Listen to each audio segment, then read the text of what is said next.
Good Tuesday morning, guys. My name is Jerry Miller, and welcome to Real Talk, an insider's guide to real estate, life, and the pursuit of happiness. We're live in Charlottesville, across the Commonwealth, the country, and the world on the I Love CVille Network. Real Talk presented by Yes Realty Partners. Guys, Yes Realty Partners has over 3 decades of experience, and if you're talking combined experience, I would bet you a century of real estate experience on Yes Realty Partners. ISC, Intrastate Service Company, a home's best friend, one of our title sponsors here of Real Talk. And if you look at the screen right now, you see the supply chain of just trusted advisors in the real estate game. Whether it's Charlottesville Settlement Company, whether it's our friend Scott Morris, whether it's Dairy Market, whether it's Sigora Solar, American Pest, Pearl Certification, Dave Fafara at Shenandoah Joe's. People you can count on in real estate here in the Commonwealth. Judah Wickhauer is our director, and get ready for a show that is going to be absolutely phenomenal. William Clark, thank you for sharing. Johnny Ornalis, thank you for sharing. Let's go to the studio camera and welcome the closer, the Antonio Banderas, the social media ninja, the distinguished gentleman. We love to give nicknames love here. The monikers. Good morning, Keith. How are you? Good morning, Robin. Thank you. Very good. Since we're doing nicknames. Look, this is one of, we love these round tables. We love getting together. I love when the IQ is like off the charts sitting at the table. Yeah. So we're going to talk. You mean the combined IQ? Well, if you put me in, I might lower the average a little bit. But anyway, look, there's a couple of things I wanted to talk about today.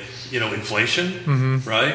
I want to talk about a little bit about where the trends are going for the buyers and sellers. I just read an interesting report that within the net between 2020 and 2040. So I want to make sure I say this right. Yeah, please get this right. Is it Latinos, Latinx? Latinos. For Latino. Latinos. Is going to make up 70% of the new buyers, right? Wow. So in the next 20 years, the Latino, the Latinx market is going to increase tremendously. So I kind of want to talk a little bit about that. We were talking yesterday on the show about the lack of diversity amongst real estate agents, frankly. And I think we're going to need to start figuring out a way to change that. So you can count on one hand Latinos and African Americans in real estate in Central Virginia. Realtors in Central Virginia. Wow. In fact, if you have to go to the second hand, it's maybe 1 digit on the second hand. On the second hand. I mean, think about that stat right there, Alex. I know. Well, and just the contrast with how many are going to be buying now. Because you do want, there is, I mean, let's face it, there's having known Latino real estate agents, in particular, one in particular who founded Fort Adelante, when you are a Latina or Latino in the business of real estate and you can corner that market, you can do very well for yourself. There's a connection there of saying, yeah, I trust this person. I'm Latino, she's Latina, we get along, I'm going to go with her first. So there's a lot of benefit to be had when you are a Latino real estate agent in a community where a lot of the buyers are now Latinos. And the question I have to ask myself, and as a CAR board member, why don't we have more Latino? Let me just make sure I get this Latino. Right. Latino in Spanish encompasses male and female. Male and female. Okay. That's the beauty of Spanish. Okay. One word can do both. All right, I just don't want to get myself. No, you're good. You're good. Because Johnny will chase me down and keep me. He's watching. Yeah. But he happens to know I like that kind of stuff. But anyway, so what can we do? Right, I'm on the board. Mm-hmm. What can we do to help motivate or help inspire folks to get into our industry that are Latinos? Because if the stats are right, which I believe they are, your Latino is going to be the largest buying profile. I'm not talking about age. I'm just talking about the ethnicity on that. And jump in. Any thoughts, guys? Well, I was going to say, you provided some statistics here, right? And one of the things that caught my eye is that if you look at the average age of real estate agents, it's on the upper end, right? Yep. So if you look at the Latino demographic, they're on the younger side. I mean, so that age group is pretty much my age group. I'm being kind to myself actually because it's a little lower age, right? But anyway, the point being is that if you think about it, that's like 1955 when I was born. I came here in 1962. So how many Latinos were here during that time frame where now they're at my age, right? The age group that is there now for Latinos they don't have the experience, they don't have the knowledge that you have that other people came up with. So I think, like everything else, there's a transition. And I'm pretty sure that over the next maybe 5-10 years, you're going to see a large number of Latinos starting to say, hey, I speak the language now, I speak 2 languages, so I can capture the Hispanic community, I can still capture the American community, right? And therefore, I can also sell homes. So I think it's going to happen. Some of these things you can't push, because how do you push it? The fact that there are more Latinos now also going to school, going to high school, going to college, you're going to begin to see that happen. And I think that's just part of how societies grow. So as a young man, younger than here, so what? Much younger. Better looking, much younger. Yeah, okay. Just saying. What from your perspective, and because you fit in the millennial Right. Box, right? What can we do to help motivate young Latinos to get into business? I know Dad outlined Number one, make money. You know why? Because the thing that drives people into industries is something called economic rent. It's the amount more that you're making than another industry. Oh. So as long as you're making, and what it does is it drives people into that industry. And once people are, the more people that are entering that industry, obviously will drive down the sort of like the competitive edge, and the competition sets in, right? That invisible hand and drives down. I mean, this is one of those like economic mechanisms that works in capitalism that keeps things both steady, but also, solves issues of, hey, there's not enough of certain, professions, and then so I guess what I'm trying to say is that, like, if you're making more, if you have the typical family looking like, where should we enter? How do I lift my family up? What kind of job do I get? They're like, well, real estate agents, they make, the bundles, so but go they into, don't. they don't. But that's a good way to do it. But I think Alex wants to jump in here. Well, So yeah, I'm not I want to saying jump in with pretend, a I'm just question. saying. So I'm curious, what is the typical way in which real estate recruits further real estate agents? I'm curious what the method of doing that's that his is. job. That's literally what he's What's- supposed to do at Yes Realty Partners. What is typically the way that it works? I believe he's 100% right. It is in my contract. have Mrs. Smith. So Mrs. Smith is working on the language end of it. She's actually studying Italian right now, and then she's going to move to Spanish. That whole, she speaks French fluently, so it should be a simple transition. She says, Keith, you're working on English. Let me handle the language. Let me handle the language stuff, okay? But look, that's a great question. Look, the struggle, as Jerry has put very fine point on it, let's call it what it is, the entry level to get a license is a little low. The entry bar, right? The bar is low to go ahead and do that. What's it cost? Like $1,200, right? What's it cost a year? Yeah. Oh, cost a year. That's two different questions. To get in is a couple of grand. Then there's maintenance fees, and it costs several $1,000s a year to go ahead and do that. My wife and I spent dues, all that fun stuff. So you basically launch a company for under $2K. Is basically what he's saying. Yeah, it's a little more. It's a little more than that, but yeah. But the point is, it's not. You've got to build your pipeline, is what we call it, and that's the hard part, and that's the expensive part. And look, I may not make any friends by saying what I'm about ready to say, which I tend to do regularly, by the way. And Loveland sentences start. And I could just see, What comes next? I could just see his feet going like this. Okay, sentences start that way. Let Smith put foot in mouth. Look, and this is the struggle, and this is what I wanted to really talk about. And I've had this conversation with Johnny, right?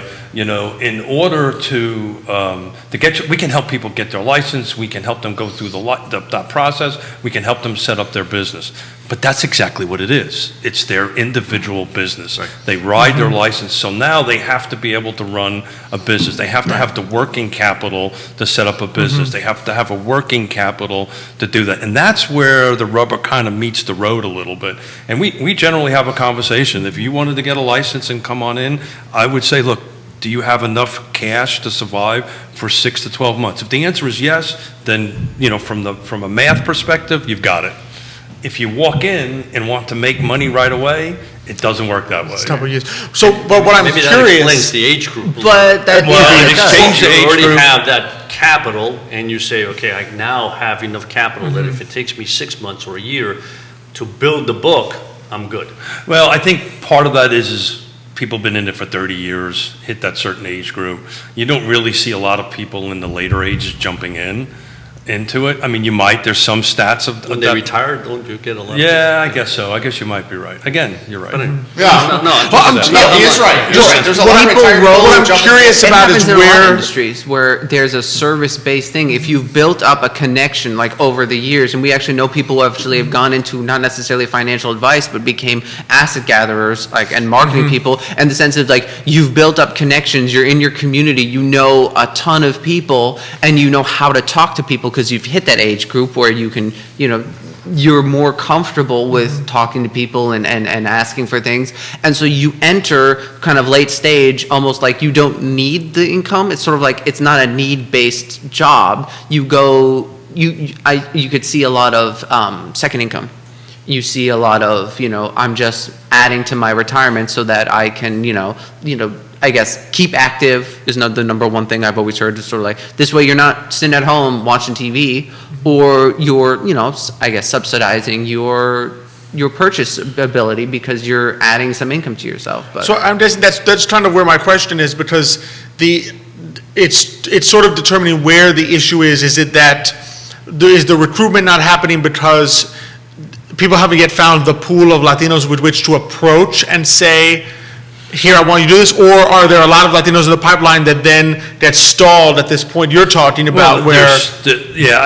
So I think that's part of it, the stall. There's also roadblocks, let's face it, right? There's roadblocks that are thrown in front of folks because of their race. Let's just call it like it is. But the reality of it is you've got to have this working capital to get it going, right? So, and that's where the rubber meets the road, because if we're going to bring somebody young in, they've got, it's going to take 1 year, maybe 2 years to get to that, multiple, between $50,000 to $100,000 worth of income. I mean, tell what most realtors make. Most realtors make, now, we'll debate this number because you guys are super smart, but average is like in the 40s nationwide. 40,000. Like lower than teachers. Yeah. Most realtors nationwide. Interesting. I wonder if it's almost like a tournament game. In other words, you're making a low amount, and then when you hit top dog, you're not making Well, a friend of the minority. program, Tommy Brannick, said 15% of the realtors do 90% of the business. That I is was a gonna say, tournament, I tournament would game. venture to say that's closer to 10%. Yeah. so that's another Yeah. answer So to the let's question. get Dad to jump in here. No, what I was going to say, I mean, that tells you a lot about this particular business, which is a little bit what Nikki said before, right? In the fact that you have a lot of people that do this on the side, right? Where it's like, okay, my husband is working or my wife is working, I don't need to work, but, I want to do something on the side. I want to sit home, every single day. And therefore, I dabble in it. And we know people that do 2 jobs. They do one, and then on the weekend, I like to dabble in real estate. So, of course, you're going to have that. I mean, that's going to skew the averages of those that want to do this full time. On top of that, Xavier, almost half don't do 1 transaction or less. So that really skews the numbers. Absolutely, there you are, yeah. Of dressing. And we talked about this yesterday, and on next Monday, I'm going to bring some stats in about, agents making a certain amount of money and up, and what that actual number is. But, I generally, Yonna and I generally want to try to recruit, and what can we do? And I hit this brick wall on, I just don't know what to do. There's going to be a brokerage, and this should be Yes Realty Partners' mission. There's going to be a brokerage that focuses on the Latino community and gets Latino agents. Well, that's the reason I'm having this I conversation. get it, because this is what Johnny Ornelas says. So multiple comments from Johnny that are applicable right now. There's more to selling a home to the Latino market. Latinos have the income nut. They are cash rich, but most don't have the back history for loan approval.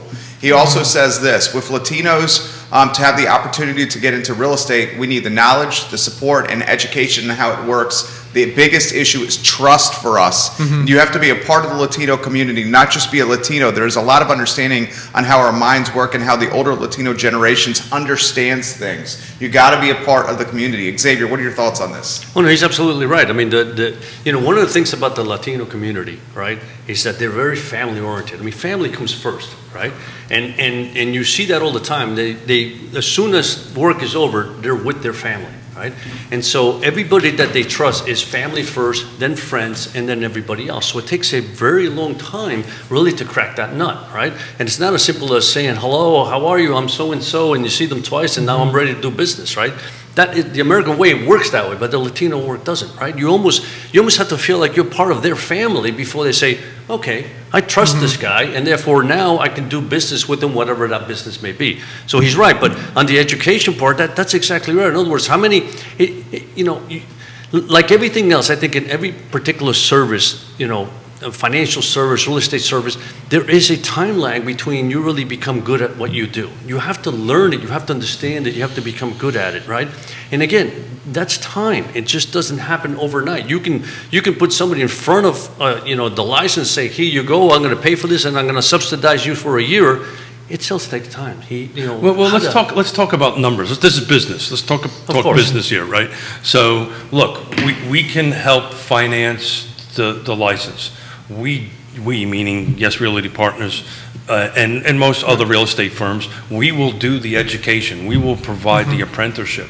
The problem is how we're going to provide the salary for a year. That's the problem. And I do wonder if you're losing some of the the go-getters that will be into this business to insurance, to banking, because I know insurance, as an example, provides. If you get picked as like an agent for one of the big insurance houses, they're providing salary for the first couple of years. So what does this business model look like? I think what you have to do, this is one man spitballing with you, is you have to create almost like this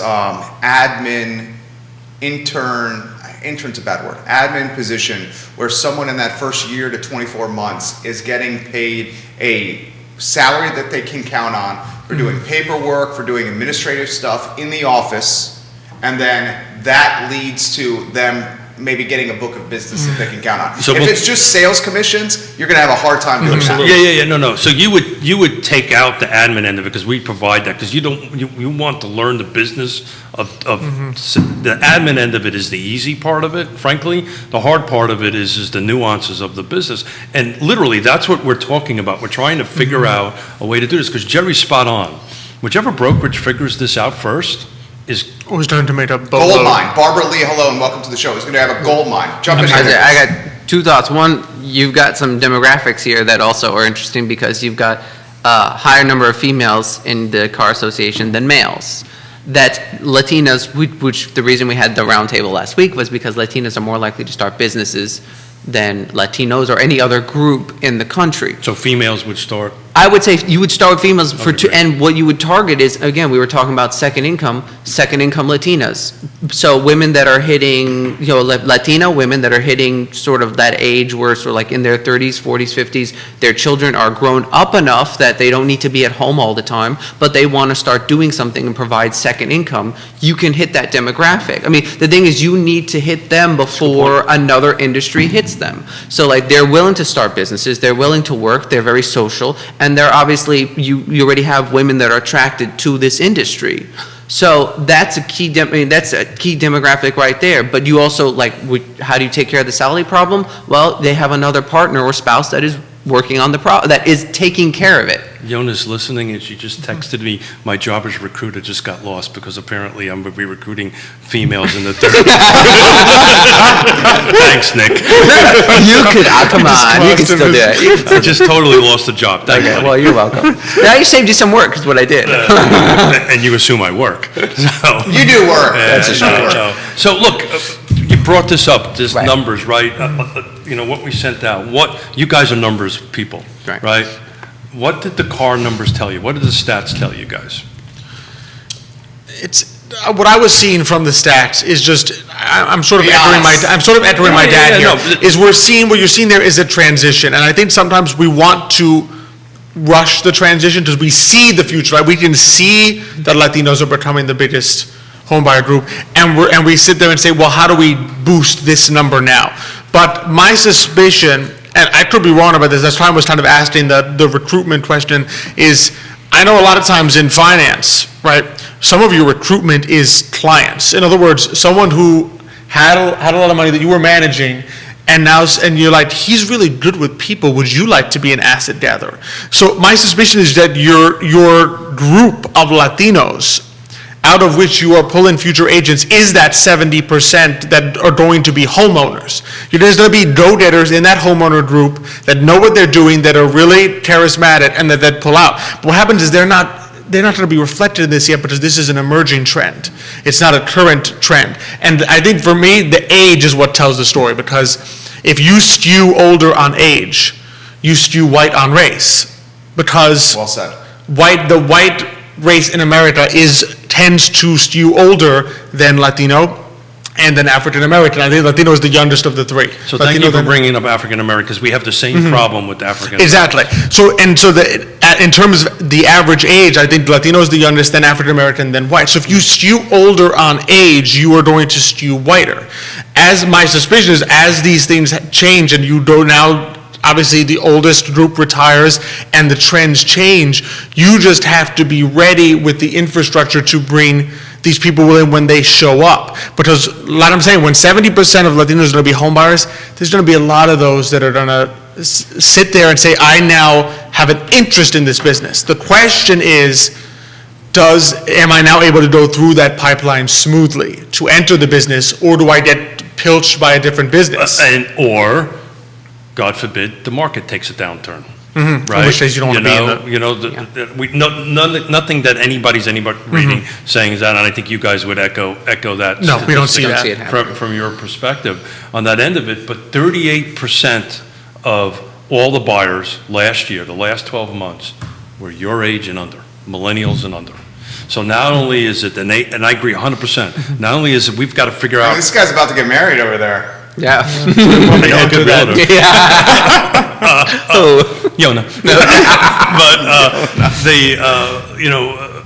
the age and really, I'm personally, and Yonna and I think CAR as a whole, I think I can speak for the whole board, and because in our strategic plan, we're trying to figure out how we can attract younger, how we can attract folks that don't look, frankly, like me, right? And I'm just stunned that we're not doing it, and stumped on how to do it.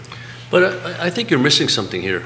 First of all, what Nickolas mentioned before, I think is spot on. In other words, if you focus on the Latina that is, between 30 and 50, right? I think you're going to be able to capture an enormous amount of people that are interested. But second of all, if I'm buying a house, obviously I'm older now, but if I'm young and I'm buying a house, I don't necessarily am looking for somebody that's young to sell me a house. I'm looking for somebody that's experienced. I want somebody that I know knows everything there is with regard to home selling or home buying that I don't have to worry about, as opposed to somebody young. It's like, well, has he been around the block enough, right? Does he know everything? Or he or she, right? So I don't think that is as critical, right, as the knowledge that you bring to the table, the charisma you bring to a table. And let's face it, I mean, there's also charisma, how well your relationship with people. That's important. If you come out as a hard ass, it's like, I'm not going to go with this guy, I'm going to go with somebody else. Well, again, I'll give a shout out to Michael Guthrie yesterday. I'll do it again today. There's 3 things he taught us some years ago: be professional, be caring, and be trustworthy, right? But I'm going to push back a little bit on that, because I think it's a matter of how this apprenticeship process goes, right? So if we're showing up to buy, and we have a young Latino, a Latina, did I do that right? Yep. Yep. Okay. You got it. Good job. Perfect. Resident Latino. I'm working on it. I'm going to be with them, right? Right. So, the trusted advisor, right? Is going to be there to help us. So you as a buyer or a seller knows that there's support to help us. So I think that's an easy workaround, right? But getting that person that's willing to go through the process, willing to go through the training, willing to say, look, we'll help you a little bit, but you're going to have to absorb this for a period of time. That's the struggle that they get past, from my perspective. But bouncing That's off why- my dad's idea, you roll down from there, because who's more likely to recruit younger Latinos? An older white person or an older Latina person? Olga Morris. Olga Olga Morris, Morris, yeah. right? So I mean, She would think crush about, it. if Olga Crush were the- here recruiting people, she could totally take the Latin community completely by storm and have people recruited in. I guess what I'm trying to say is that like the Aim at the There we go. Don't stop talking. There we go. Don't stop talking. Yay. great right there. There we go. So I guess that's my point, is that you have to, again, it's like Alex said, Rome wasn't built in a day, in the sense of you can't just, he didn't say that, but he. That's what he alluded to. He alluded to. We always Rome. We had How a long did we go we had a before Rome? side bet that it would take within 45 minutes or less before you mentioned Rome. Really? You did? You had a bet? Oh, okay, well, Rome, here we go. So Rome wasn't built in the day. You might have to start with an older demographic so that you can roll Yeah, younger. sure. I mean, the question is, are you trying to penetrate the age, or are you trying to penetrate the demographic, or are you trying to go for both at the same time? If you're going for both at the same time, it's going to be difficult, because apparently Look. you're not even attracting a lot of like whites that are younger. No, So, no. It's then the age is a problem as well. And so if you're really going for, if you have to pick and choose your battles, you might have to do them separately and then work on it over time. yeah, and knowing that we weren't going to come up with a magic silver bullet, we're probably going to do a silver buckshot on this one. I just wanted to start the conversation. We sit down regularly, but we don't really sit down. And I figured, what the hell, we'll do this in front of a microphone and have the conversation. But Right. look, any help from the feed. We really want to do this. It's in our heart and our soul to do this, but I just don't know how.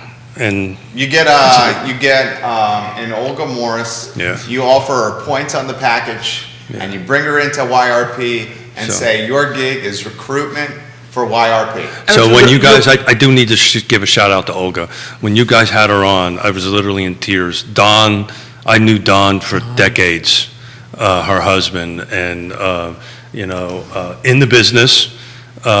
Unbelievable in the business, and he's missed every day. I Absolutely. miss him. Alex, jump in here. Fantastic. He was an incredible man. No, I was thinking on the subject of your persistence is also going to lead to your reward. And what I mean by that is there's going to be a long time frame where you're making these invitations, you're saying, join the board. Think about becoming a realtor. No, I'm not ready, can't do it. But over time, as this demographic, as the age shifts, as the older ones retire and new people come in, you are going to start seeing the fruits of it. That's what I always, when people, because I've actually been asked, way back with Forward Adelante, I would often be asked by Rotary clubs, how do we get Latino members?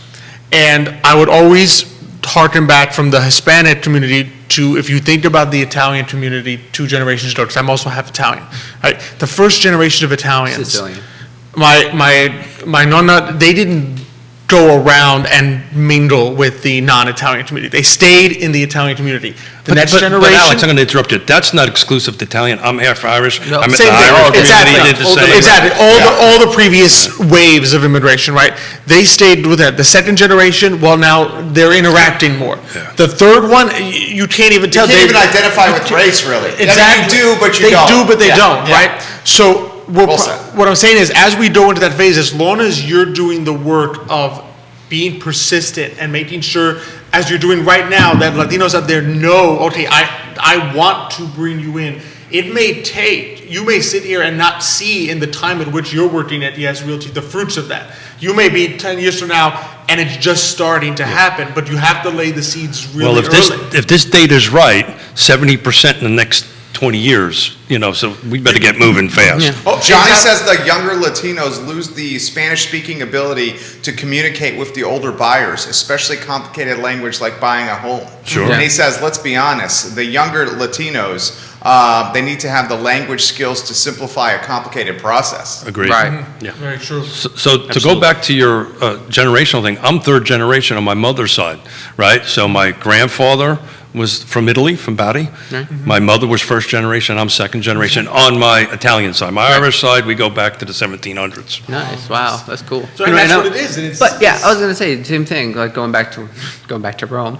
Lots of migration patterns. What happens is Should I that tell the joke? you start with a mobile. Okay, what's the joke? Go ahead. No, I was just going to say, if you look at migration patterns overall, most of history, and I'm thinking Rome because that was my specialty, but like, again, most migration patterns, you have a very mobile society, moves because they're immigrating somewhere. Sure. They stay a little bit more mobile at first, right? They're not really 100% settled, and then they start grabbing roots and growing roots. I'm sorry, not grabbing roots. They start growing roots, and then you have what we're seeing now, where now all of a sudden you have all these Latinos and next generation that are moving from renting to buying and buying homes and now buying bigger homes. So we're seeing a transition. I mean, part of the problem is that we're in a transition period where this is happening. People are moving. Like people were immigrating to the United States. We had large swaths of immigration, and now you're seeing the effects of that, which is that people are now starting to think about buying homes rather than renting places. So I want to give a shout out to Johnny. Thank you, Johnny, for participating in this conversation. You know, just first class people, first class family. Absolutely. On that end of it. And, you know, I just wanted to start today's show off with this conversation because we're really trying to figure it out. You know, yes, Realty Partners is getting to the point where we're starting our second year. You know, we're moving in the right direction. We really want to figure out a way to tackle Actually, it. maybe you just have to change the name from just a C Realty, and there you are. S-I, not So S-E-A. Mrs. Smith might have her trouble with that because that's her initials, but just saying. And your daughter's initials. And my daughter's initials, just saying. A subsidiary of yes. You know, C. I'm getting fired twice here, but you. What's the advice you would give him to get more Latino agents in YRP? How would he? Okay, how old are you? Old enough. How does Nearly, let's say a How heart. does a let's say 36-year-old? a 30. how does a You just 50 recovered. plus year old white guy get Latinos into the brokerage? Well, you know, obviously it's a challenge, and I'm not saying it isn't, but like Alex and Nickolas have mentioned before, right? It's a process. The important thing is you have to be the first one there. You have to be the first one that says, okay, we're open for business for Latinos, and here's everything we'd like to do for you, right? We're working with you. We're going to subsidize your licenses, whatever it may be. We're going to educate you, right?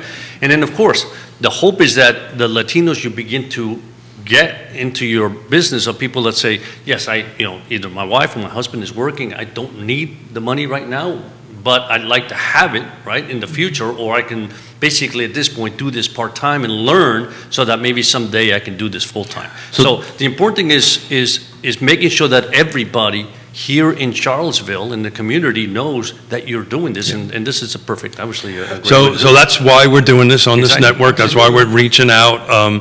We are actually in the middle of writing our 2022 business plan in the next 5 years, and this is forefront in our business plan. So this is why I wanted to have this conversation. Second question for you: Do you think utilizing Latino ambassador on the team to recruit would be beneficial? Would that be a good utilization of absolutely. funds? Yes. Company I funds. would imagine so. I agree. Absolutely. Yes. 100%. You want that evangelist on your team. Also, I mean, do He you assumes we have funds. Do you have Just kidding. a good client base of Latinos that you have worked with on the client side? You know- 'Cause that's always a potential pool of recruitment. I'm not prepared to answer that question, but I can tell you, You've helped Johnny. I helped Johnny, Yeah. but it's on one hand, right? It's just not a lot, but we know this is coming, and we're trying. You know, look, this is trying to be altruistic, doing the right thing. Plus, it's also business, right? Yeah. You know, we're not. You know, we're seeing the tea just leaves. not in the sense of not just business wise. In other words, sometimes your client base is your recruitment Sure. base as well. Yeah. So as that grows, as this 70% starts hitting the market, at the beginning you may have to capture them, right? Think about it. Right now, given the disparity between the number of Latinos that are buying and the number of real estate agents out there that are Latino, there are going to be non-Latino real estate agents selling homes to Latinos. So, That's a potential connection there that you then to see if is this person I'm selling to someone who does have that go-getter attitude. I would just say you got to promise money. If you, sorry, I said money. I mean, gotta promise money. well, in the sense of like you gotta make it seem like you're gonna make money. I mean, if you come on the air and you say, well, we don't make that much, the Latino that might be interested in watching is gonna be like, well, then I'm gonna go work for the insurance guy because he's driving a BMW down my street up and down every day. So my point is like, if you want go-getters, you gotta be like, how do we make this business successful? Like, yes, we are a successful business. You will make money by entering this industry. But we debunked that a little bit by the math, right? Right. Because, once you start taking out that, and if you take a look at the stats, a huge percentage drop out in the first year, right? Okay. They go through just general real estate agents. But that doesn't speak to why you would want to do it, though. Yeah, I agree. That works So against it. you got to agree. do the opposite. You got to be like, okay, we're taking out the people that drop out in the first year because they don't have the hustle. spirit. Yeah, Yeah. I was gonna say Elan, but hustle's better. So I'm gonna- Elan is French, but if you just take out the people you that just have trying to, like, stuck impress it. me or No, something? it was a military. This is how he history always thing. is. It's like the You moral should see his fortitude. comments to like- us on the show. Hold it. I understand French. I understand German. Just don't speak it. Okay, Be careful. gotcha. All right, so moral fortitude would probably be a better, or the courage to stick through it. If you take out the metrics that you don't like the people that fall out in 1 year, the people that aren't doing any transactions but they have the license, if you can isolate and be like, well, listen, if you stick to it, you're going to make money, you're going to have a successful business, you'll be able to provide for your family and retire well. and have a So, lot of so flexibility. I will make a 10-year bet with everybody here. Okay. Right? The Latina folks that come into this market, that make that decision to come in this business, Right. will not be the ones that drop out in 1 year. Oh, no. No, Because They have a larger buyer pool to work with. no. Go ahead, say it for me. Well, no, what I Go was saying, ahead, the say it statistic for that me. you gave before, right? The growth of this market is going to be Latino. Yeah, and You they wanna be- identify with the buyers. Yeah, you want to be the first one on the boat. I would say Latinos are tough. That's. I know where you're going with it. That's What- where I what do you say? didn't mean. I didn't want to be Latinos are the tough. Oh, tough. Yeah. right? So I'm a recovering developer and builder. I loved hiring Latinx, Latino contractors. They were always the first ones on the job, Oh, yeah. always the last one to leave, never complained, always got the work done. So if we call it work ethic, is that what we're going to call it? We could call it work ethic. If you bring that work ethic to the table, you will be successful. So that's the counter argument to it. Not that other folks do it for different reasons and Right. all this stuff. I'm not judging anybody, but if you really want, I tell people all the time, if you want to get in this business, it's 110% business. 7 days a week, even part-time, it's 7 days a week. Right. And if you put 110% in it, you can make six figures. This is what I would do if I were you. That's the sell. I would get That's the sell a Latino ambassador in this community as a recruitment epicenter or point of contact. I would utilize the Johnny Ornalis family as evangelists for YRP and what you guys have done. I would create a compensation package for the first 24 months that shows you're not going to have zero revenue coming in because you haven't locked any sales. And then I would stay completely out of the way of what you just built and let them go. Yeah. And seriously, this is why we're having this conversation, because we're building a business plan. Yeah, building ideas. Building the business plan. What are you thinking over there, Alex Urpí? I see the No, wheels turning. No, I like it. I like that notion. And I think the other key that I would mention is, yes, it's true. I'm not disputing, obviously, the number that a lot might fail in the first year, but that's also true of most small businesses. Absolutely. Most people don't realize that most small businesses fail within the first 5 years. However, people start more than one. They get back up again. Sure. And Latinos in particular start businesses at 3 times the rate of native-born Americans. So what that's telling you is you have a population that is not afraid of risk. So that won't stare off. When phrased as you just put it, the possibility of success, the opportunity that's out there, the fact that, you could fail in the first year isn't really going to stare off, because Latinos are starting businesses at such incredible rates, they're going to sit there and say, I know that. Yeah, so we can prove the numbers, right? That's an easy thing to Yeah. do, to prove the numbers. If you do so much work and so much effort, this is what you get. That's a simple example to do. Exactly. But I do kind of want to pivot a little bit, unless Let's the do it. feed has Let's got do it. questions Yeah, on this. well, there's a couple Oh. questions coming in here. So this is from Brian Sherling. He says, can the Urpís put in perspective how cash-rich, Jerry's term, the Latino marketplace is? how cash rich those, Yeah. So here's a good little stat that we had from our Latino roundtable, and this is Latinas alone. This is just the female decision makers, because we talked about a lot of times Latinos are the decision makers in terms of home autonomy, right? Latinas. I think on everything, but that's on okay. probably on everything. Latinas influence $2 trillion in purchasing power, which would make them the 8th largest economy in the world. Oh, yeah.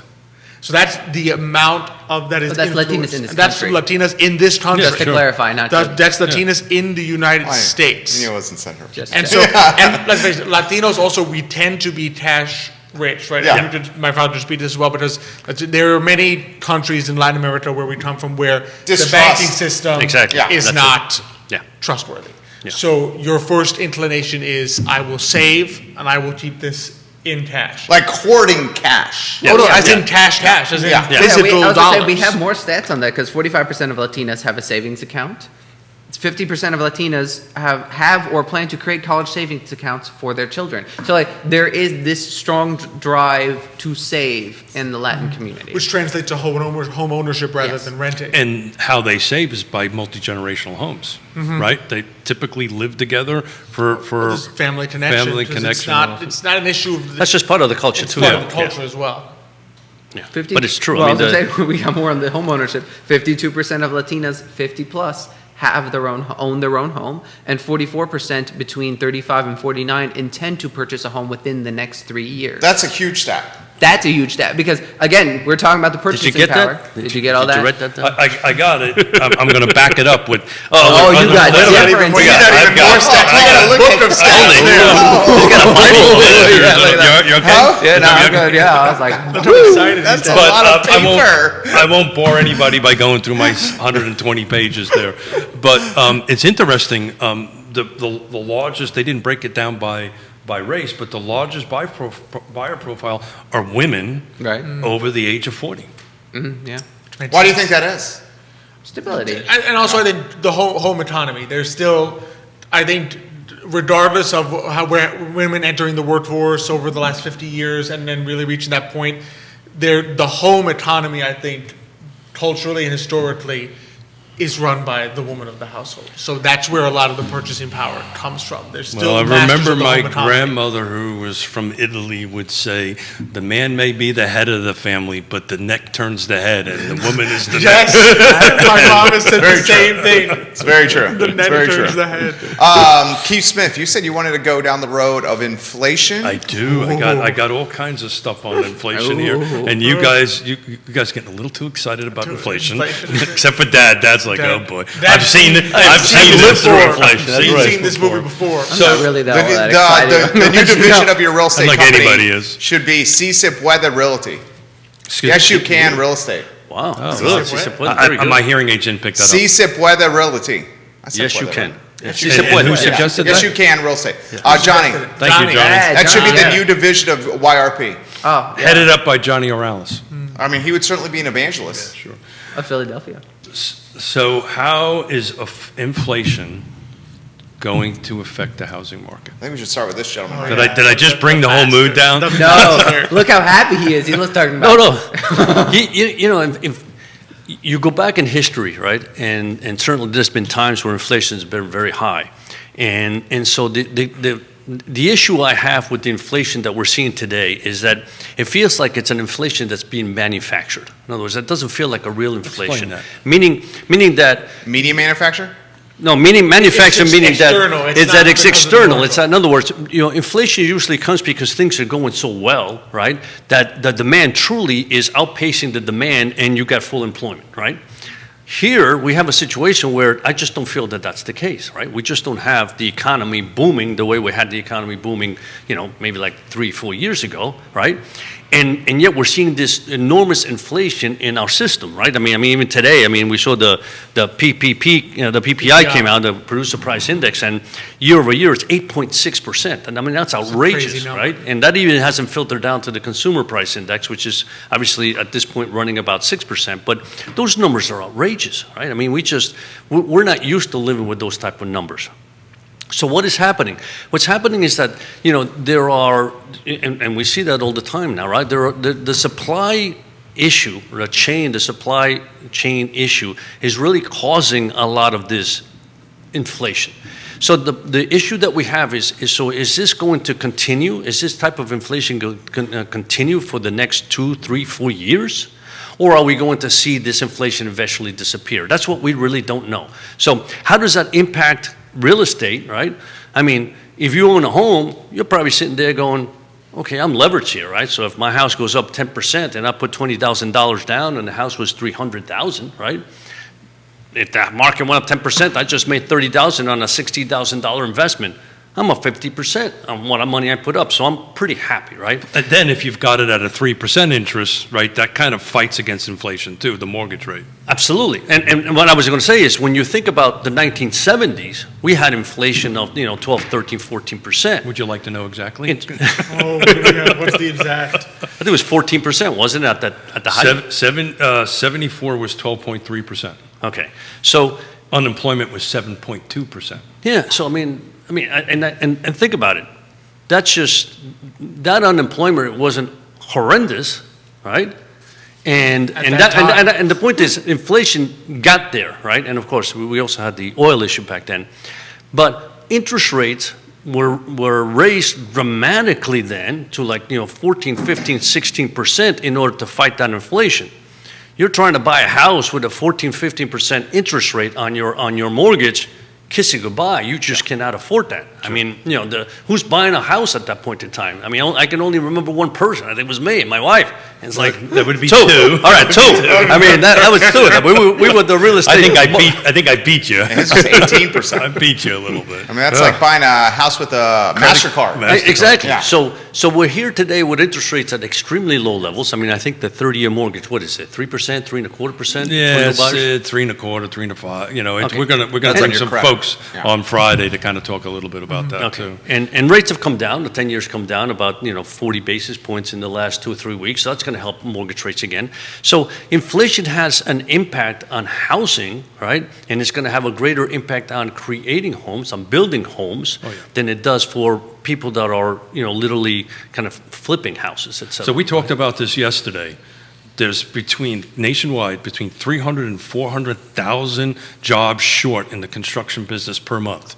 So they're short. I think the material end of stuff will make a much quicker recovery as far as that, shortage goes. But how do you make up skilled labor? Yeah. 300 to 400,000 to do that. But the reason I wanted to tag this a little bit, and I did a little research, historically, normally, right, what's the bell curve? What's the curve called? The Phillips Curve? That's Phillips Curve. The Phillips Curve. That goes inflation and unemployment. Unemployment, Phillips right? curve. So let's explain that for a second, what that is, if you So don't the mind. Phillips Curve, economically speaking, they discovered the Phillips Curve. Okay, you're done.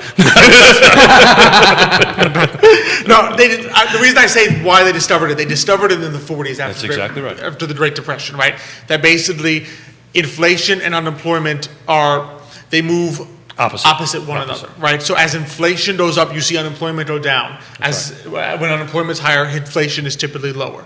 The issue is there is a strong economic argument to be made that since the 70s, the Phillips curve is broken. In other words, the attempt to manipulate the Phillips curve to the Federal Reserve would start pushing up interest rates to try to lower unemployment. So the last time that these were inverted was between 1980 and 1981. It was in 1980, it was 12%, 12.5% in inflation. Unemployment was 7.2. Just imagine unemployment now at 7.2. And then it was almost on par in 81. It was 8.9 versus 8.5. So that's the issue, right? The problem is a lot of the economic levers still operate under the assumption that the Phillips curve is still operational, that it still but there's a third component to this conversation, right? Housing supply has not been this bad since after the war, World War II. Right. So you've got unemployment that's low, inflation that's high, well, climbing anyway, and then a crisis of inventory that we haven't seen since the late 40s and the early 50s. And I would add one thing on top of that. You also have a Federal Reserve in this case that their typical lever to combat inflation, which would be raising interest rates, I think is not a lever they wish they are going to use anytime soon. I mean, what do you think, Dad? Are they going to pull that lever? No, I don't think so. No, they're not to pull that lever. So that changes your calculus. So the reason I wanted to talk about this, we have not seen this triple threat or setup since the 50s. And there's also it's a quadruple threat because Charlottesville and Albemarle County are coveted areas to live because of the University of Virginia. So you add that dynamic as well. Yeah, I didn't Yeah, even and that's think a, about that's that. a Great. supply demand, right? In other words, if there's no other place to build in Charlottesville, right, then whatever's here has to just continue to go up. How many units are we short, Mr. Miller? 5 million plus nationally. And I would bet that's even more from a Central Virginia standpoint because only 5% of Albemarle County's comprehensive plan allows housing growth and commercial growth and development. So 5% of all of Albemarle County you can build upon. Think about that. And of that 5%, not all the land is set up for construction. That's commercial and residential. Right. Wow. That's terrifying.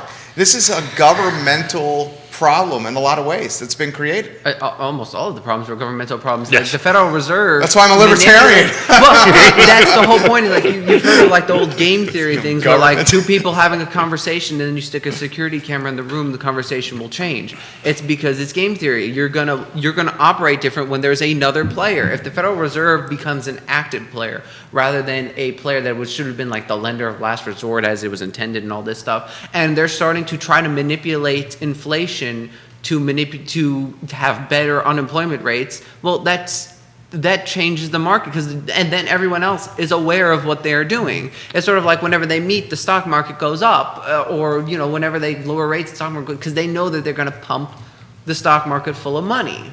So it's one of these things that what are you thinking? Because you give me the face. No, I'm Oh. Give me the face. Yeah, That's the he's face. got this look. He's got this. No. There's a look that he there's a likes face. that he Well, wants to respond. Jump in. I'm just saying that they don't pump money into the stock market. They pump Yeah. money into the system, and what happens is people It sitting ends around up in saying, the "What stock do I do with this money?" And they put it into the stock Which is market. not what they're intending. They can buy a Of course. house. Yeah, they can buy a house. And they're doing that now, right? Well, So the yeah, problem is the supply is just as an now. So my question was going to be also with you was, Keith.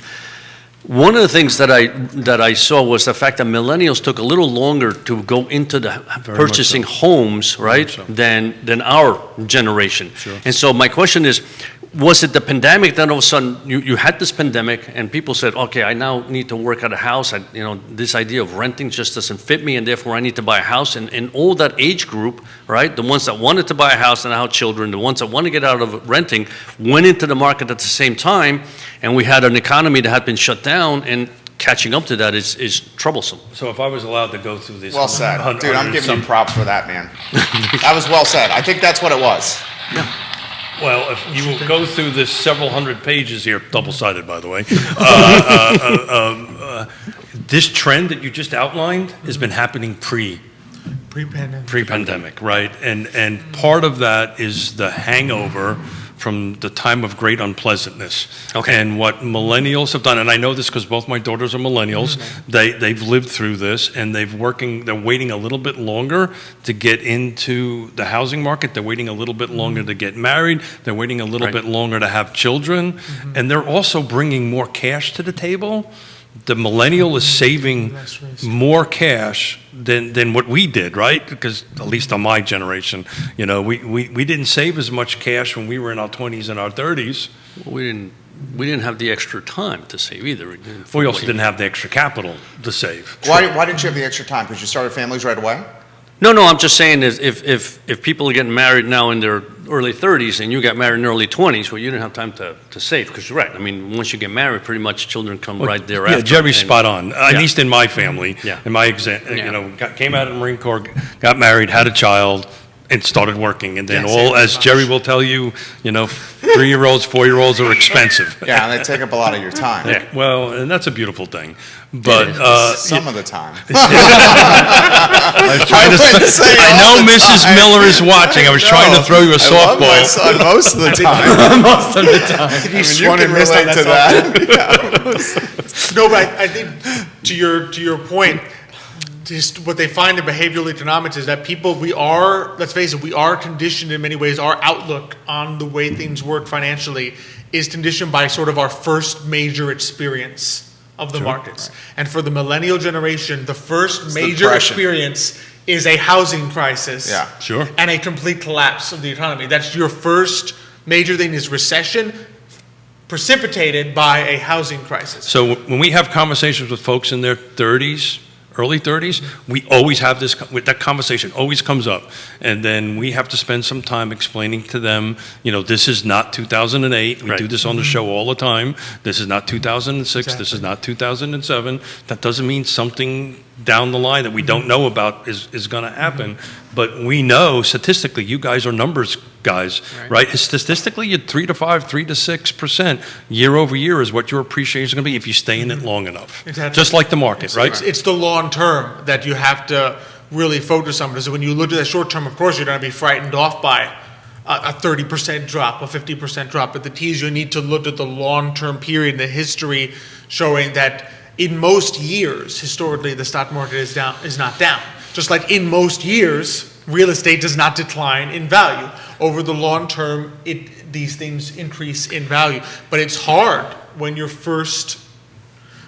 a generation whose first encounter. Think about it, if you were born, I was born 92.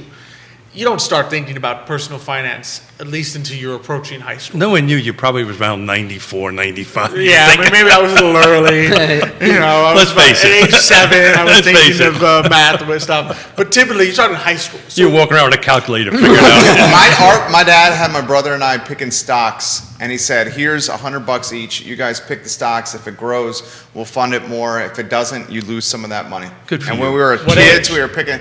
I mean, like 7, 8, 9, 10. Whoa, We were in the nice. paper. Remember when it was In the paper. and you can literally find Right, them no, like exactly, this? yes, yeah. it's The Wall Street all Journal had here's all the $100. equity. You can pick some stocks. Let's go. Yeah. And then he created his own. I think it was like the Dad Index.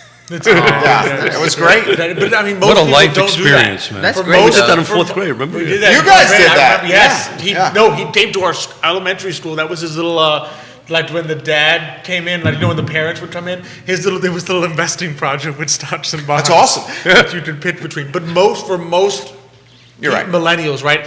If your first encounter with the market is age, let's say 16, Sure. born 92, that's 2008. Yeah. So the first time you start focusing on, there's a thing called the stock market, there's a housing market, Yeah. is because it's I collapsing. mean, my daughter's 27 and 35. They lived through this, Yeah. right? I tell the story all the time. My first daughter, we were able to buy her a very nice car when she was age to drive. When my second daughter, she got a used car from a client who couldn't pay us. And was it purple? No, it was This a is a different- green Ford, 1997 green Ford Escort, and unfortunately there was a death in the family. They couldn't pay the funeral bills or whatever it was, and we made an arrangement to get the car, and my poor daughter would, the car had a certain odor in it that just never went away. And the funny thing is I made a promise to her that if she would graduate school, I'd buy her, get a master's degree, I'd buy her a new car. And sure as hell, as soon as we walked out of JMU line, she grabbed my hand. We went to the to buy me a car. Damn. Do you remember? Damn. I always remember. So let's get back to inflation, right? Look. Here's the reality of it. We're looking at macro and micro and all this stuff. But every day, I just filled up my truck. Jerry just posted an awesome thing What is the about the double cost of turkey? cost of turkey. 2x, yeah. Yeah, and this is real. This is hitting people in their real pocketbook. This has to have an influence on the overall market. This is, it's without any doubt, it's very sad what's going on, because what we don't realize is that inflation is an enormous tax on people's income, right? Because you earn money and then you go out and shop. And the problem is that the people that can least afford a tax increase, right, That's is exactly the right. middle class, the lower income people, right? And you go out there and food is not only up 5-6%, it's up 14, 15, 16%. Exactly. CPI is such Yeah. I don't want to say bogus number, but it Well, is a we'll number that explain is. what a CPI so is. CPI is Consumer Price Index, and that's your typical. When you see on the news, inflation has increased 5%. Right? The number they're giving you is CPI, Consumer Price Index. The problem is that thing is an average of all the goods and services in the country, and it is not just seasonally adjusted, it is also adjusted for quality. In other words, if a new car is double the price of the car a year ago, but the new car has a lot more gadgets and it has a computer interface connected with it, they adjust CPI and say, well, it's not really twice as expensive because there's a product improvement, so it's really only a third as expensive. So CPI is then adjusted down. So CPI, A better one would be groceries and fuel. it was groceries and fuel. Yeah. In other words, Yeah. when you go into the store to buy your food, inflation is going to be higher. The inflation you see is going to be higher than the number you see Gas on is the up news. 42%. Food is up 4.6%.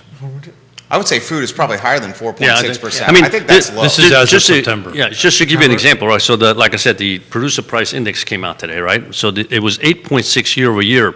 If you take out food, right, ex-food and energy, it's only up 6.8. That tells you how much Food and energy are. and energy Exactly. have really catapulted But that food number. and energy is what hits people. And That's exactly, all- absolutely. everybody. Most of your It's the think about it, property tax. It's a regressive tax. It's what it is, because think about it, most of your budget, the average person's budget is rent, groceries, and fuel. Yeah. Those are the three things. Now, rent, obviously, if you own a home, is mortgage, but it's taxes basically rent, groceries, fuel. But the numbers is, The rest of your spending is what's left over after that, because you have no choice. You have to pay rent, you have to pay groceries, you have to pay fuel. So what's going to suffer in the economy? Jerry brought this up yesterday. It's going to be the personal expenditures. It's going to be, Yeah. it's going to be things that you don't need, and also Non-discretionary. and also the durable things you can put off. The new washing machine, you put it off. The new car, Happy you put it hours, off. going out to dinner, You put it off. restaurants. Those service Anything industries, you coffees. can put off, vacations. you put Yeah. off, because a larger chunk of your budget is now being eaten by rent, gasoline, and groceries. Does anybody here know what the average salary increase is percentage-wise? It's not What? it's And which industry? Just overall. what wage growth is. It's very 3 to low. 4%. Yeah, 3%. It's like, it's And that's- under 1 to 2%, I would think, Okay. right? Yeah. So- It's And low. I don't know the number, that's the reason I'm asking. So nominal is higher. The problem is you'll see wage growth, right? Wages are up 3%, right? Typically, the issue is that's nominal, meaning it hasn't been adjusted for inflation. Because if your wages go up 3%, inflation goes up. Well, that's the up point six. I'm trying to losing get money. to. Yeah. Yeah, You're that's losing key. money. Yeah. You're 3%. Real under. wage growth is sub 1. Yeah.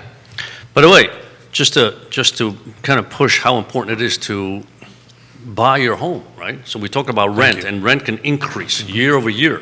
Your mortgage payment does not increase year over year. I mean, granted, I understand property taxes may go up, but there's the beauty of it. Not only do you now have a stable number that you say every single month, this is what I pay for, quote, my rent, right? Because I now own it, so I'm paying principal interest. But second of all, you are building equity. In other words, you have an investment. That house, because every single month you pay a little bit of the principal on the amount that you borrowed, you are now basically building equity. So even if the market value of that house never goes up, right?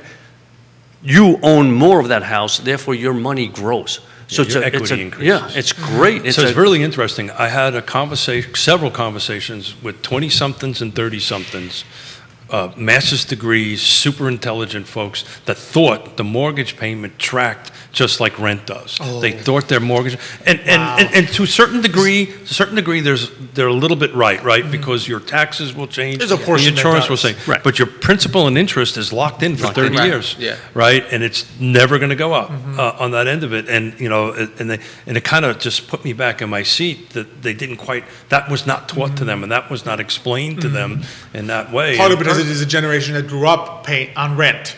Well, Their personal only finance- experience. Personal finance is undertaught in the country. Personal finance is undertaught. But if your initial experience as a person living on your own is rent, who's going to tell you that there's another world out there that when you enter the world of mortgages, it doesn't work that way? Right. Well, it's us, and that's what we're doing right now. Exactly. That's what we're.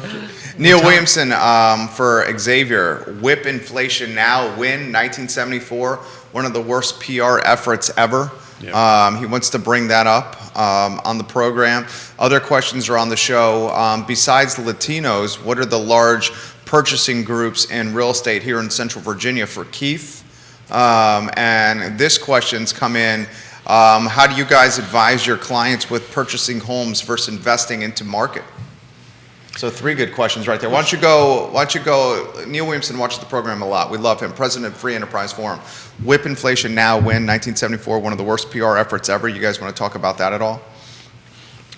So when you say whip inflation, what is it? He's sharing a link to Liberty Street Economics. Why don't I'll jump into this link here.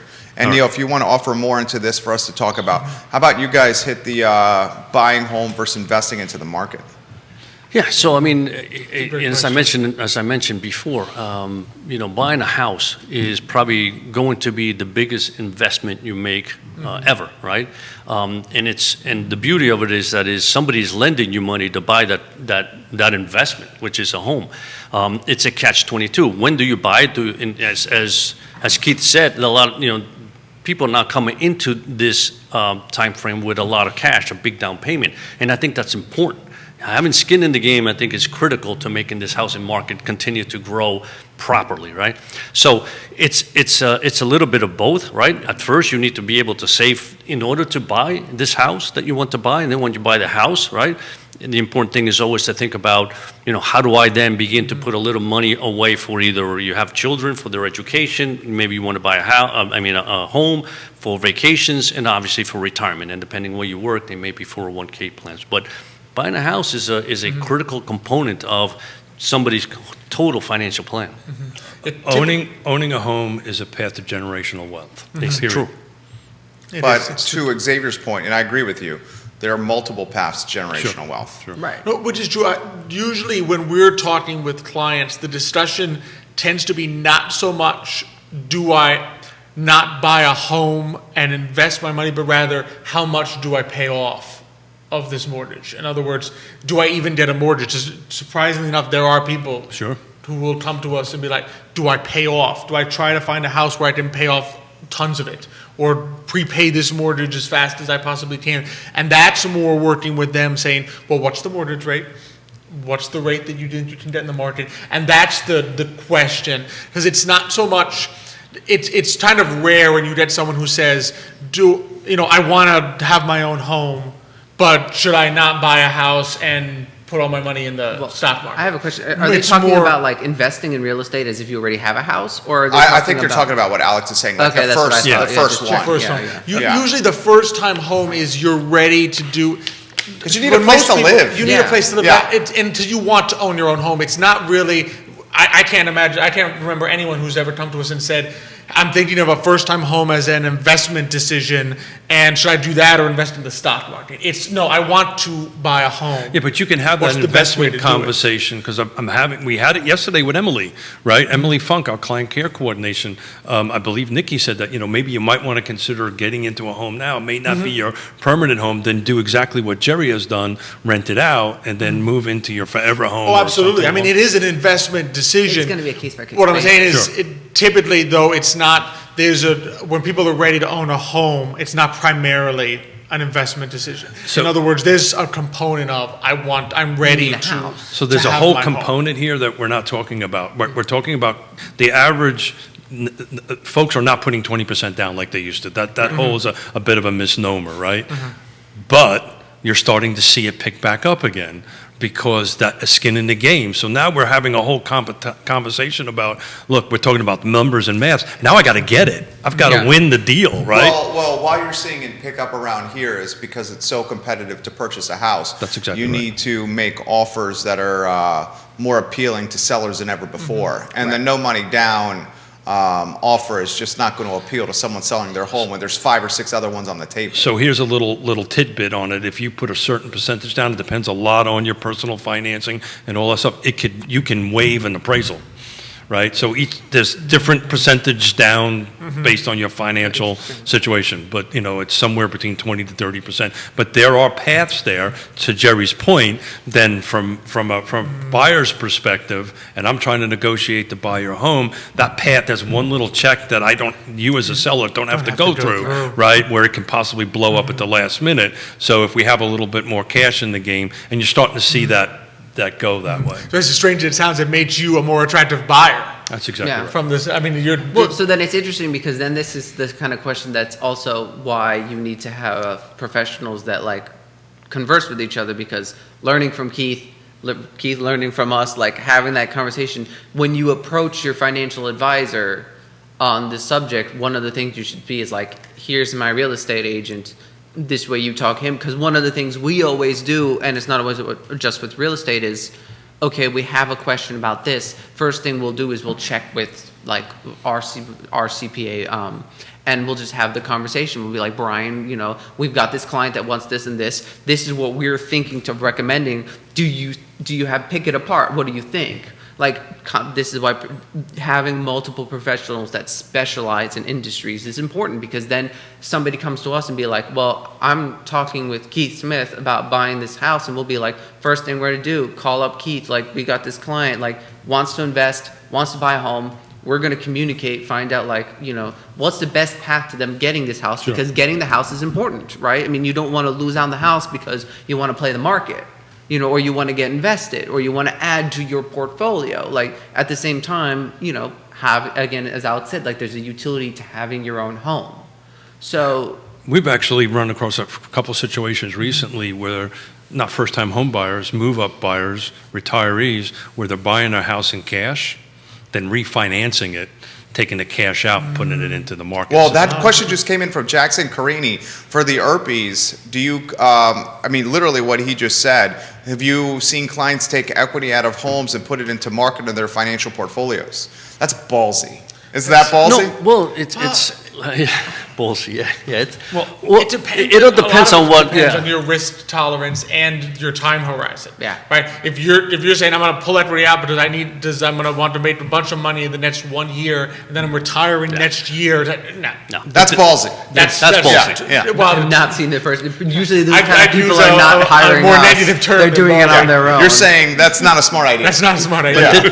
But this is not ballsy. This is just a tactic to get the home. They have the cash. They're buying a home in cash. They're refinancing 50% of it, right? Then they're taking the other 50% and giving it to you guys to refinance it. They're not taking any equity out of the house. It's just a path to secure Secure the home. And it does But make just- sense, because, it is, what a lot of people don't realize is that not all debt is bad. Right.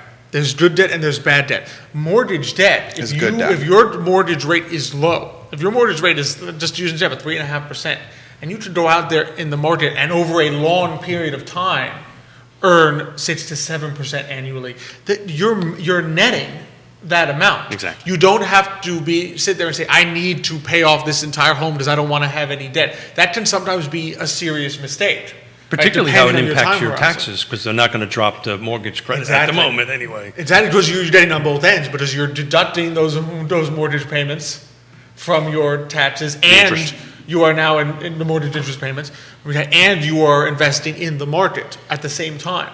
But you got to pay, And you you're do netting have to that. pay taxes You have on to pay taxes the on what interest you do in and the market any unless capital you have a gain. retirement account. Right, in well, which that's case different, but that's somebody that different. does that is not going to they can't put all They that can't money put into a all the money retirement into a account. retirement they could put account, some of it if you're but you making- can net What's it, minus 6K? taxes. 6 or 7, I mean, if you're a retiree, it's 7, right? Yeah. 7? Seven. Yeah, Okay. 7 a year. Now, someone's working at 6 a year? No, if you work, no, I'm saying if No, you're. after age 50, After age it can be 50, you can put 7. into a Roth yeah, or a traditional into a Roth or- IRA. yeah. Gotcha. But you're netting that This is into where you it. guys talk IRAs, right?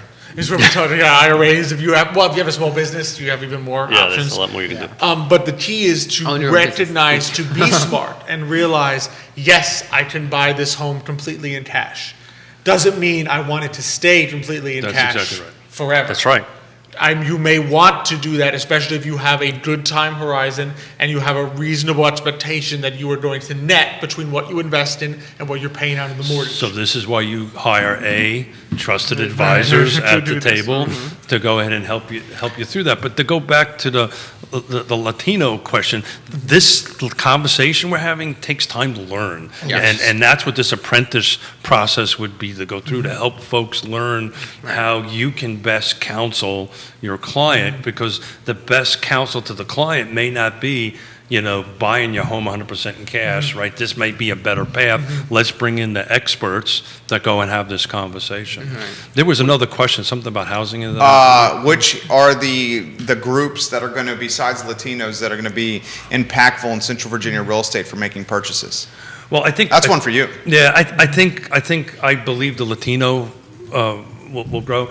Let's face it, the numbers of the white folks, that is going to Some decline. probably going to be the chunk of it for quite some time. But there's going to be a balance as we go over time. The African American community, it needs to grow in its own home ownership. It's one of the reasons why I'm so persistent on the Regional Housing Partnership, the Land Trust. I'm going down to speak for the next 3 days at the Governor's Housing Conference about this very subject on that end of it. So we as an industry need to raise these both up to equal or equal to or greater than. Well, that's how you close that wealth gap, right? Because we always talk about the wealth, we hear a lot about the wealth gap. Right. And wealth, let's face it, the number one means by which most white Americans from the 1950s to now grew their wealth by so much is because they owned a home. That's exactly right. It's not because they were extremely savvy investors and they went in the stock market and picked winners all the time. It's because you owned a home over a very, like the family, obviously. The family owned a home over a very long period of time. I don't have the exact numbers, but rental net wealth is in the thousands. Somebody who owns a home is in the hundreds of thousands, hundreds of thousands of dollars. And you saw that a lot of immigrants, I mean, when they came to this country, their goal was to own a home, right? Buy a home. And when you saw them, and at the end of their life, that was their net worth, was their home, and sometimes just a little bit of retirement. Business But ownership should that was pick it. up too. Because the number one way to actually become it's a little different statistic, but the number one way to become a millionaire is own your own business. It's not play the market. A lot of people think like, oh, it's you go into the stock market and you pick a winner. It's not. It's you build a business. So you're going to have those in tandem, people who are building businesses, because we're seeing Latinos and African Americans pick up on the business ownership. Yes, very much so. So building their own business is going to go hand in hand with owning your own home, because you'll be able to afford it, because you'll be able to go into the market, because there's a lot more opportunities for business owners of structuring retirement. All those things are going to come hand in hand. In everything, diversity is key. In everything, right? You got to be diverse. So what do you guys think with this area? What's I'll throw this to you, Xavier. How do you see this shaking out in the next 3 to 5 with this area? Do you just see it turning into little San Francisco, a little Palo Alto, a little no. Silicon Valley? I mean, Please, no, Please, San Francisco. I've been there. I mean, I don't see how it's not going to. I mean, it's And why don't you like San Francisco? No, so I originally, I mean, How much time you got? I spend one of my stops in my honeymoon was San Francisco, and I've been there before that on business also, and I loved it. It's a beautiful city, and it was a great city at one point. But by the time I left, that city was just overrun by homelessness, and the homelessness that it was overrun by was not a pretty one, right? I mean, what was happening in the streets is something that you don't want to describe. So that's not what you want out of your city, because you saw people didn't even go back into the city in order to do shopping. Malls were created way outside, so people didn't have to go back in, and it just eventually destroys that city, in my opinion. So the answer is, I don't know. I mean, you don't want Charlottesville to become that, and I think it's funny because I remember when Keith's father was here and we talked a little bit about that.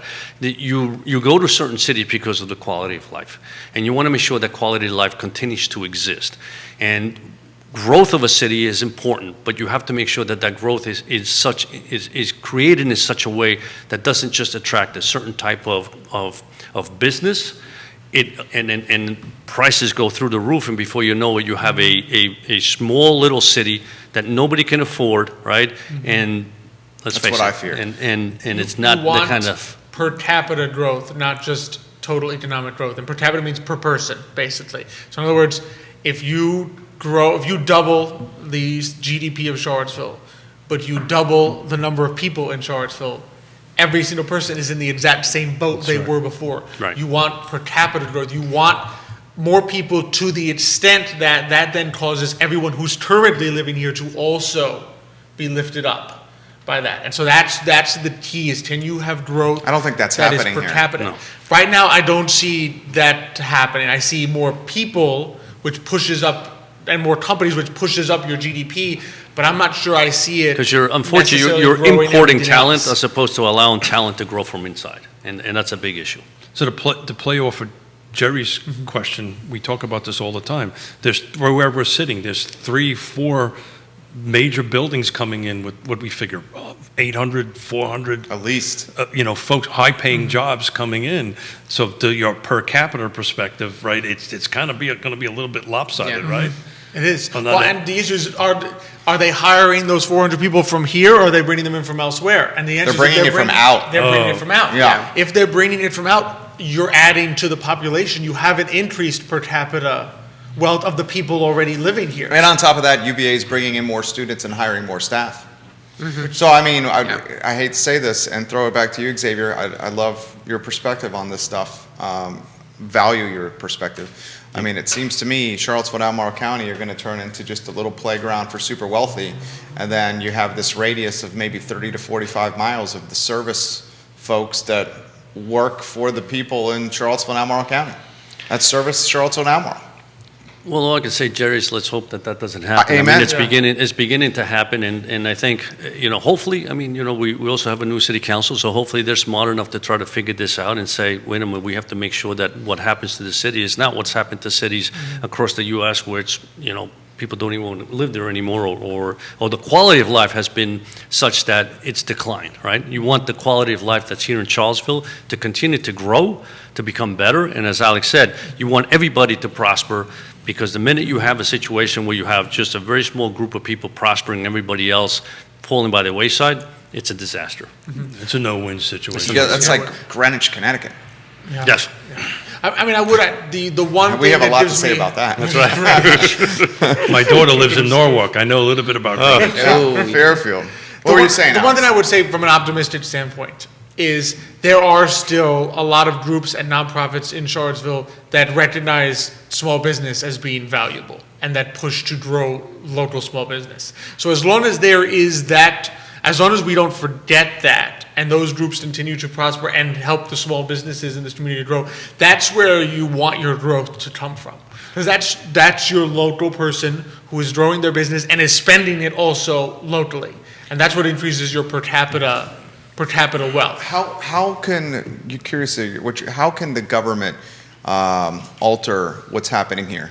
And neither of us are super, and I don't want to speak for you, but I'm not super huge fans of government getting into You can the speak private. for Okay, government getting into the private sector. I despise that. But I would think that in some ways that economic development within City Hall or Albemarle County Board of Supervisors, if the economic development can entice businesses come to this area with the caveat that they have to hire from within the community as opposed to bringing their employees from outside the area, that could slow this down in some capacity. And I would also love to see local government in some ways like prioritize STEM for students that are growing up in this area, especially the under-resourced minority students that are growing up, science, technology, engineering, math in this area. I'm curious of what you think. No, I agree 100%. One of the things that you see in places like these particular cities, you also need a city that's thriving, right? Because one of the things you see is you have students from that are grown here in Charlottesville.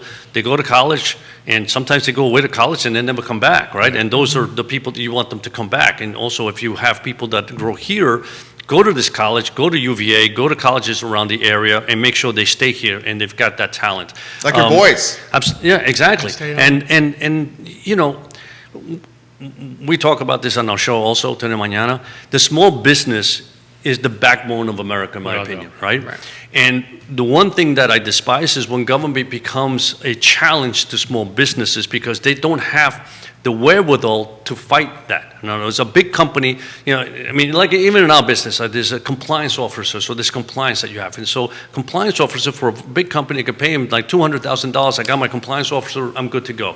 A small company paying $200,000 for somebody that once a year is going to take a look at your compliance says you guys are good to go. Could be all their revenue for the year. It's a burden, right? So small businesses have all this red tape to go through, and it's expensive, and they just have a tough time growing, right? And that's where I think government has to step aside and say, no, we love the small business. We want them to grow, and therefore we can't hamper them in any way. But it's across the board, right? Yeah. Red tape needs to be turned into green tape. We Yes. talk about this all the time. Yes. And I'll do a little bit of selfish plug for myself and for the Regional Housing Partnership.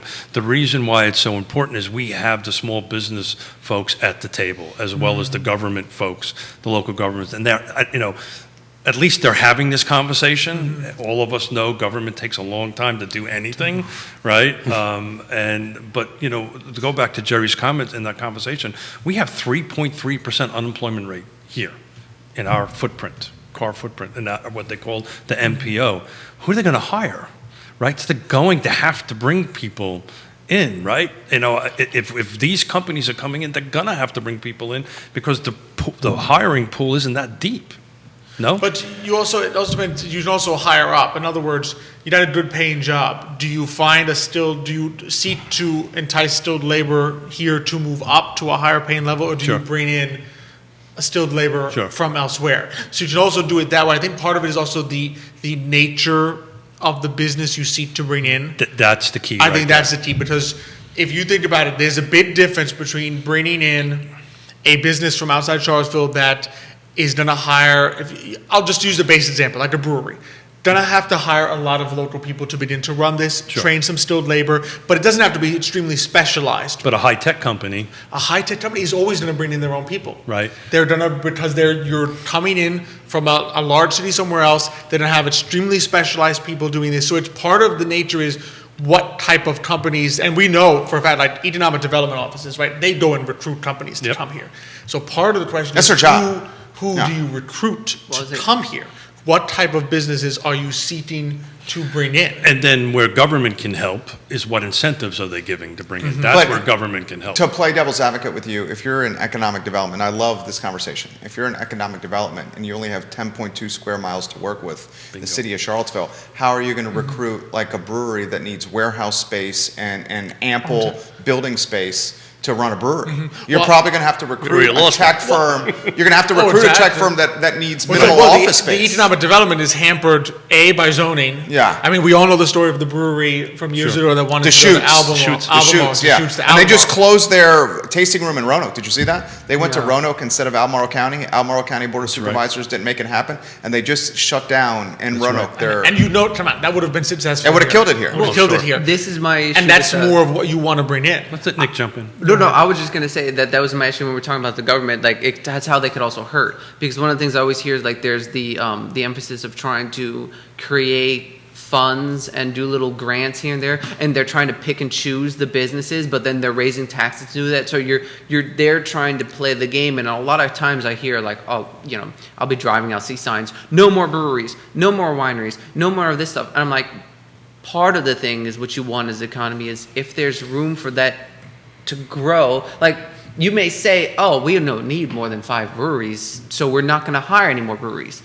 But if the people where you live want more breweries, those businesses are going to be successful. So you want them to basically kind of like be like, well, you only have 10 square miles, but if everyone's clamoring for another brewery, and that's going to bring benefits and jobs, because I mean, I remember the chamber, Alex and I went to a chamber analysis, this was a couple of years ago, but breweries can bring in millions of dollars worth of benefits just by the amount that they so if that's going to be a successful company that has growth, like grassroots growth in Charlottesville, doesn't matter if it's like maybe there's less people because we're talking about the per capita growth. If a brewery is going to be a successful business that's going to give you everything you want, maybe not as much, but enough, go for it. Doesn't matter. Well, so to bring it back to housing, right? This is a real estate show, guys. Go for it. No, but It's a we're all, big piece of it. But we're all saying the same thing, right? Red tape, green tape. Albemarle County is 3 to 4 months to get a building permit. Another 3 to 4 weeks on the back end to get the CO. So you're eating anywhere between 4 to 5 months in time, just time. And time is money. Time is money to go ahead and do this. So there's multiple struggles here. Right. It sounds like, Nick, you were explaining NIMBYism to me. Yep, that's what I was thinking. On that, which is, in the housing space, a common thing. But, to go back to the question about the rubber band, right? We talk about the rubber band all the time growing out. I've received a phone call from North Carolina yesterday. I do a little consulting on the side, and there's a neighbor, let's call it, region down there that's on a peninsula, and they're trying to grow their affordable housing footprint, and I'm going to go down there next week and help them with it. But they're like Long Island; they're restricted with the water, Right. and they're trying to figure out how we can go ahead and do this. So we're going to go down there and talk about it. In this case, the Real Estate Association and the government got together to work on this, which is a good thing. So Right. partnerships, public-private partnerships, are really going to work in this, in my opinion. They do when they're done right, but government needs to be run a little bit like a business, a little bit less like a government on that end of it. And I think the beauty of the public-private partnership is just you now have the private having a voice at the table. Instead of top-down never works. When Sure. the government says, this is what we intend to do, and you're gonna like it. Yeah. Doesn't work. When you go from the other way around, you say, okay, here's what all the different groups need. How can we make this work together? So I Someone would say, not "Listen." have put in 10 That's years a of good volunteer. listen. I'm an eternal optimist, right? I believe in that, you don't get in my line of work without being an optimist. I really believe that we're inching our way there. Will we get there before the end of my existence in this business is a different story. But, I'm excited. I'm going down to speak about this for 3 days. So I've been asked to do it. So at least The interest is there. they at least at the state level, they want to hear what this is about. Yeah. Which is good. Good show. Which is Yeah, what you want. absolutely. Gentlemen, any closing thoughts? Closing thoughts. Well, I think the only closing thoughts I have is one, don't panic about inflation in the sense that don't let it destroy your life. It's here, right? And let's just hope it goes away in the right way. But, with regard to, real estate, I've always said if you want to, and I know Alex said it's not an investment. It is an investment. It's not in a sense that when you buy a house you don't think of it as investment, but it is. It is. It's just a great investment because it also becomes your home. And I think there's nothing like you tap your home. I want to go. What was the Wizard of Oz. Yeah. There's no place like home. I don't like that movie, Well but I done. remember the Well home thing. done. I was gonna say, before I was gonna make fun of Keith because I got a ancient Greek poem. The Hesiod lists three things: a house, a wife, and an ox for the plow. There you are. Three things you start with: works and days. Famous work of ancient Greek wisdom poem. Now Let me it's see. We did it's an The F-150. wife. We did. No. We did I was like, you got one of we those, did the right? Russian, not Russian. We did the Roman Empire, Greek Empire. Anything Yeah. else that we missed? That? I mentioned French. Okay, French. Got it. You had French a joke. military. I had, You but had- Jerry won't that's let me the tell same it. thing. No. It's a dad joke. And, Oh, what No, do it. we I haven't done love a dad jokes. joke yet. Do a dad joke. Do a dad joke. No. What's the dad joke? Come on. Okay. So when you put your index finger up and your middle finger up and you form a V, so this is a history question. And I'm serious. I really want to know what this means. So in the 60s, it was Peace. In the 40s, it meant Victory. So if I'm at the Colosseum in Roman times and I stick my finger up like this, what does it mean? 5. 5 hot dogs, please. Yep. Did they Told have you it was a hot dog. I like that one. Though. I like it though. Sorry, Oh, guys. I Sorry, love it. everybody. I love it. Everybody had to go. I through want it. to love plug it. before I we love go it. for today, Manana. I love it. What you Today, got Montana, Thursday? we got artist on Thursday. So Bob Aller, he's the artist that did a lot of paintings of Cuba. Oh, really? He went down to Cuba and painted recently. Wow. And painted just the people there, actually the been things there that a are bunch. happening, beautiful scenes of Cuba. So a little close to our heart of having him on and Ooh. talk a little bit about Cuba. So it'll Cool. be nice. That's one of my wife and I's dream visit. Same here. That's in our bucket list. Same here. The Urpí family, guys, does a Absolutely. fantastic job with Today y Mañana Thursdays at 10:15 a.m. Must watch content. Nickolas Urpí does a fantastic job of booking that show, the Social Media Ninja. does. And the closer and the Antonio Banderas of finance co-host the show, 10:15 a.m. on Thursday mornings. Mark your calendar. Keith Smith, you are on hiatus for the next two shows. I am on hiatus just Friday. I'm back on Okay, Monday. okay. I'll be down in Norfolk speaking at the Governor's Housing Conference. And Good luck with that. excuse me. Good luck with that. Thank you. You know, they made the mistake of inviting me, so they wanted to actually plan. So what are you going to say? Don't worry about it. It's okay. Don't worry about it. I got this. Hey guys, thank you. We're going to do this on a regular was fun, basis. guys. I just looked at the phone for the first time. It's like 10 to 12. So thank you guys. Thank you Very guys. much. This is a Thank lot you of to fun. Judah. Thank you, Judah. For Keith, Nicholas, Alex, Xavier, my name is Jerry. This is Real Talk. on the I Love CVille Network. We will see you in approximately 38 minutes with the I Love CVille show. You guys have a good morning. We'll talk to you soon. Take care. Good job, guys. Thank you, gentlemen. Thank you. Thank you for inviting us.